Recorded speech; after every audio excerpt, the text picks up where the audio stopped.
Supreme court के अंदर ही धाकड़ जज से हो गई सुषमा स्वराज की बेटी की टक्कर। बांसुरी स्वराज ने ऐसा क्या कहा जिसे सुनते ही चीफ जस्टिस ऑफ इंडिया भड़क गए। मणिपुर मामले की खुद सीजेआई चंद्रचूड़ सुनवाई कर रहे थे। दोनों पक्षों के वकील मौजूद थे। अगले कुछ मिनट में क्या होने वाला है किसी को पता नहीं था। इसी दौरान सुषमा स्वराज की बेटी बांसुरी स्वराज ने दलील पेश की। इससे पहले बांसुरी अपनी बात पूरी करती उससे पहले जस्टिस चंद्रचूड़ गुस्से से लाल हो गए। ऐसा बहुत कम होता है जब किसी जज को इतना गुस्सा आता है। सीजेआई चंद्रचूड़ को बहुत शांत स्वभाव वाले और कड़क फैसले लेने वाले जजों में गिना जाता है। इसलिए बांसुरी स्वराज और जस्टिस चंद्रचूड़ के बीच जो हुआ उसे देखकर हर कोई हैरान रह गया। मणिपुर मामले की सुनवाई के दौरान सुप्रीम कोर्ट के अंदर जो हुआ ये कहानी बाहर तक नहीं आई, लेकिन जस्टिस चंद्रचूड़ और बांसुरी स्वराज के बीच कोर्ट में क्या हुआ पूरी कहानी इस 2 मिनट के अंदर हम आपको बताने जा रहे हैं। सुप्रीम कोर्ट में मणिपुर को लेकर सुनवाई चल रही थी। केंद्र और राज्य सरकार को दोषी ठहराया जा रहा था। इसी दौरान दोनों पक्षों के वकील अपनी अपनी बात कर रहे थे और बहस बढ़ती गई। कुछ देर बाद एंट्री हुई सुषमा स्वराज की बेटी बांसुरी स्वराज की।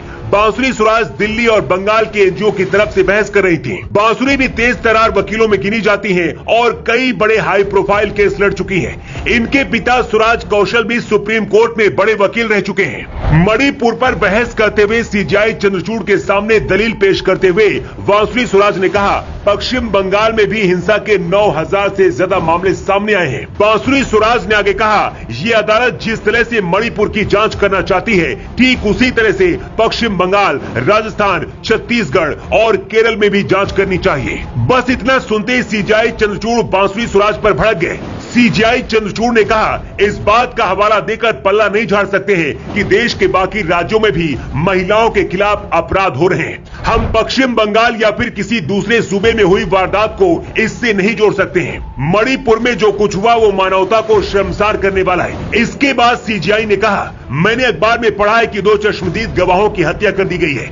ऐसे कई मामले हैं जो मीडिया में पब्लिक को भी पता है, लेकिन सरकार को इसकी जानकारी कैसे नहीं है। सीजेआई चंद्रचूड़ ने कहा कि पीड़ितों के बयान है कि पुलिस ने उन्हें भीड़ को सौंप दिया, ये काफी भयावह है। सुप्रीम कोर्ट ने राज्य और केंद्र सरकार पर भी सवाल उठाए हैं। बीजेपी की दिग्गज नेता रही पूर्व विदेश मंत्री सुषमा स्वराज की बेटी बांसुरी स्वराज ने इसी साल मार्च महीने में राजनीति में एंट्री ली है। भारतीय जनता पार्टी ने बांसुरी स्वराज को प्रदेश बीजेपी में लीगल सेल का सह संयोजक नियुक्त किया है। बांसुरी स्वराज बीजेपी से कई सालों से जुड़ी रही है, लेकिन अब संगठन के लिए भी काम कर रही है। एक तरीके से आप कह सकते हैं कि बांसुरी मोदी सरकार की तरफ से ही सुप्रीम कोर्ट में पैरवी कर रही थी।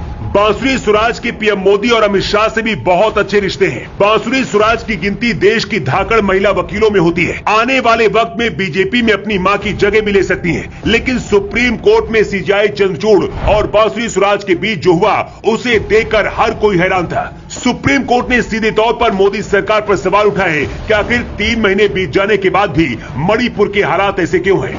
वैसे क्या आपको भी लगता है कि मणिपुर मामले में केंद्र सरकार ने गलती कर दी? और जिस तरह के हालात हैं, मोदी शाह को अब क्या करना चाहिए?